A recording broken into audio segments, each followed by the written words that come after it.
ल है गाइज हो हामी चाहिँ अहिले एमजी मार्गमा छौँ यो चाहिँ एमजी यस गाइज यो चाहिँ एमजी मार्गमा अहिले भर्खर प्रोग्राम भएको रहेछ कि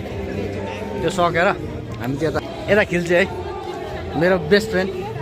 ग्यान्टोकको खिल्चे ल यो चाहिँ ठ्याक्कै एमजी मार्गको चहल पहल है यति दामी छ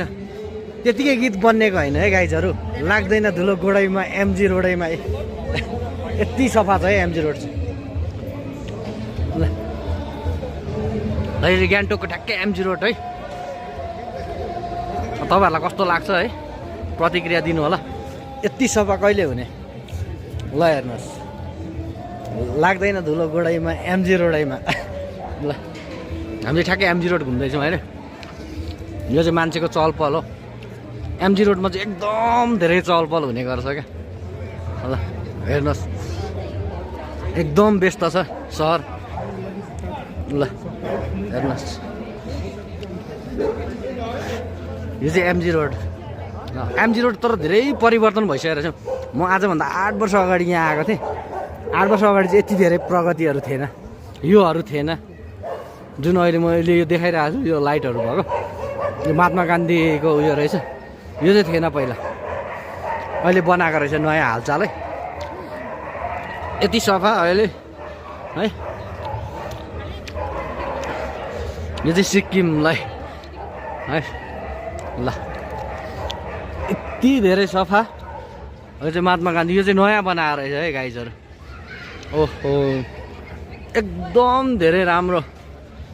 लाइटहरू हालेर यो चाहिँ अलिकति गोले सरकारको देन पनि होला त्यस्तै लाग्यो मलाई चाहिँ लै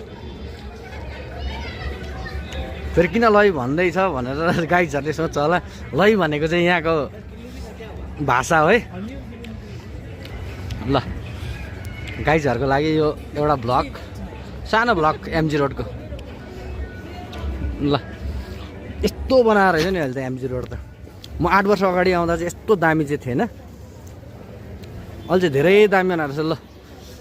यो चाहिँ याम्बुर्चेहरूको होला सायदै यो चाहिँ लामाहरूको अब याम्बुर्चे भन्छ याम्बुर्चेहरूको होला सायद ल यो चाहिँ पाण्डाको मूर्ति रहेछ गाइजहरू यति दामी बनाएर रहेछ अहिले एमजी रोड ल गाइजहरू ओहो ल खिल्चे है यहाँ बस्न फेरि यहाँ भिडियो म चाहिँ खिल्चेको ट्याक्क भिडियो गरिदिन्छु है यो चाहिँ मेरो साथी खिल्चे माई बेस्ट फ्रेन्ड है गाइजहरू तपाईँहरू